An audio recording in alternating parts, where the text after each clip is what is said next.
ഫ്രഷായി വന്നിട്ട് കണ്ണാടിയുടെ മുന്നിൽ വന്ന് നിന്നു. മുടി ചെറുതായി കുളിപ്പിന്നൽ പിന്നിയിട്ടു. കണ്ണുകൾ നല്ല ഭംഗിക്ക് നീട്ടി എഴുതി. ഒരു കൊച്ചു പൊട്ടും തൊട്ടു. ഇപ്പൊ കാണാൻ ചെറിയ ഭംഗിയൊക്കെ ഉണ്ട്, അവൾ കണ്ണാടിയിൽ നോക്കി സ്വയം പറഞ്ഞു. അപ്പോഴേക്കും മുറ്റത്ത് ബൈക്കിൻ്റെ സൗണ്ട് കേട്ടു. സിദ്ധു ഫുഡ് മേടിക്കാൻ പോയിട്ട് വന്നതാണെന്ന് അവൾക്ക് മനസ്സിലായി. അവൾ പുറത്തേക്ക് ചെന്നു. പുറത്തേക്ക് വന്നു നിൽക്കുന്ന ബാലയെ കണ്ട് അവൻ്റെ കണ്ണ് മിഴിഞ്ഞു. അവൻ അവളെ കണ്ണെടുക്കാതെ നോക്കി നിന്നു. സാധാരണ അവൾ കണ്ണിൽ അങ്ങനെ കൺമഷി ഇടാറില്ല. ഇന്നെന്തോ അതുകൂടി ഇട്ടപ്പോൾ ആ കണ്ണുകൾക്ക് ഒരു തിളക്കം തോന്നുന്നു. മേക്കപ്പായിട്ട് ഒന്നും ഇല്ലെങ്കിലും അവൾ നല്ല സുന്ദരിയാണ് ആ വേഷത്തിൽ, സിദ്ധു മനസ്സിൽ പറഞ്ഞു. കുറച്ചു നേരമായിട്ടും അവൻ അവളെ നോക്കി അങ്ങനെ നിൽക്കുന്നത് കണ്ട് ബാല അവൻ്റെ അടുത്ത് വന്ന് ഒന്ന് വിരൽ ഞൊടിച്ചു. ഇത്ര നേരം കാര്യമായ ആലോചനയിലായിരുന്ന അവൻ പെട്ടെന്ന് അവളുടെ മുഖത്തു നിന്നും നോട്ടം മാറ്റി. അവൻ്റെ ചമ്മൽ പുറത്തറിയാതെ ഇരിക്കാൻ പെട്ടെന്ന് ഗൗരവത്തിലായി. എന്താ, അവൻ ബാലയോട് ചോദിച്ചു. എന്താ, അത് തന്നെയാണ് എനിക്കും നിങ്ങളോട് ചോദിക്കാനുള്ളത്. കുറച്ചു നേരമായല്ലോ ഈ നിൽപ്പ് തുടങ്ങിയിട്ട്, ബാല ചോദിച്ചു.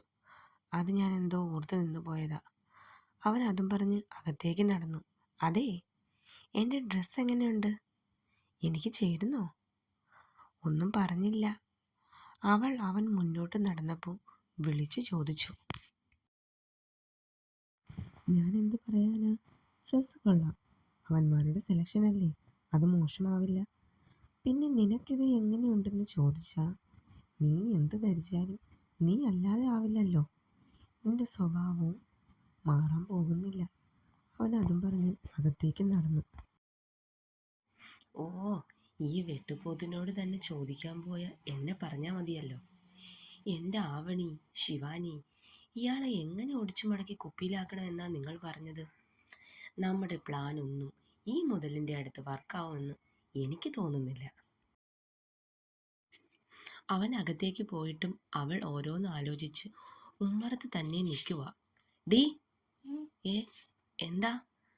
നീ കുറേ നേരം ആയല്ലോ ഈ ആലോചന തുടങ്ങിയിട്ട്, വേണമെങ്കിൽ വല്ലതും വന്ന് കഴിക്കേ.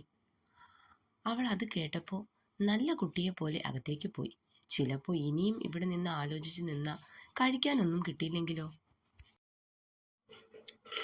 അവൾ അവനോടൊപ്പം ഇരുന്ന് കാപ്പി കുടിച്ചു. അവൻ നല്ല ചൂട് ദോശയും ചമ്മന്തിയും സാമ്പാറുമാണ് മേടിച്ചു കൊണ്ട് വന്നത്. സിദ്ധു കഴിച്ചു കഴിഞ്ഞ് എണ്ണീറ്റപ്പോൾ ആണ് പുറത്തൊരു ഓട്ടോ വന്ന് നിൽക്കുന്ന സൗണ്ട് കേട്ടത്. അവൾ ആരാന്ന് നോക്കാൻ എണ്ണീച്ചു.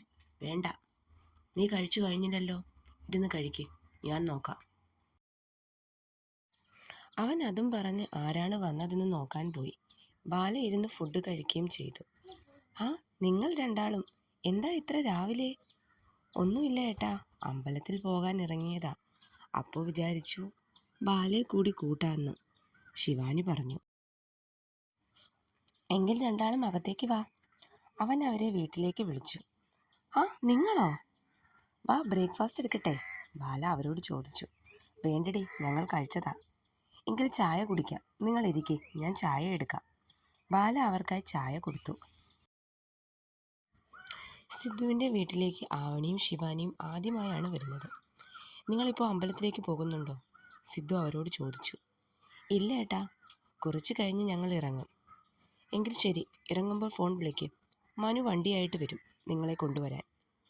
അയ്യോ, അതൊന്നും വേണ്ട ഏട്ടാ, ഞങ്ങൾ അങ്ങ് വന്നോളാം, ആവണി പറഞ്ഞു. എങ്കിൽ ശരി, അവരോട് പറഞ്ഞ് അവൻ അമ്പലത്തിലേക്ക് പോയി. ബാലേ, എന്തായി കാര്യങ്ങൾ? നീ ഇന്നലെ ഏട്ടനോട് സംസാരിച്ചോ? ഏട്ടൻ എന്തു പറഞ്ഞു? കാര്യങ്ങൾ അറിയാനുള്ള ആവേശത്തിലായിരുന്നു ആവണിയും ശിവാനിയും. ബാല തലേ ദിവസം സിദ്ധു സംസാരിച്ച കാര്യം അവരോട് പറഞ്ഞു. ഇനിയിപ്പോൾ എന്താ ചെയ്യുക? സത്യം എങ്ങനെ നമ്മൾ അറിയും? ആവണി ചോദിച്ചു. എനിക്കറിയില്ല, പക്ഷേ ഇനിയെന്താ ഒരു പക്ഷേ നിനക്ക്? ശിവാനി ബാലയോട് ചോദിച്ചു. സിദ്ധു ഇന്നലെ പറഞ്ഞതുപോലെ നമ്മൾ അറിയാൻ കൊതിക്കുന്ന കാര്യങ്ങൾ ഇന്ന് തന്നെ നമ്മൾ അറിയുമെന്ന് എൻ്റെ മനസ്സ് പറയുന്നു. ബാല അവരോട് രണ്ടാളോടും പറഞ്ഞു. അല്ല, അതൊക്കെ പോട്ടെ, ഈ ഡ്രസ്സ് നല്ല സൂപ്പറായിട്ടുണ്ടല്ലോ, ബാല അവർ രണ്ടാളെയും നോക്കി പറഞ്ഞു.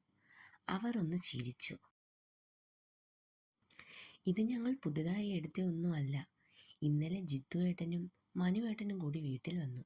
അവര് കൊണ്ടുവന്ന് തന്നതാ, ആവണി പറഞ്ഞു. അല്ല, നിനക്കും ഇത് അവരെടുത്ത ഡ്രസ്സാണോ? ശിവാനി ബാലയോട് ചോദിച്ചു. അതെ. ആ, നല്ല ഭംഗിയുണ്ട്, നിനക്ക് നന്നായി ചേരുന്നുമുണ്ട്.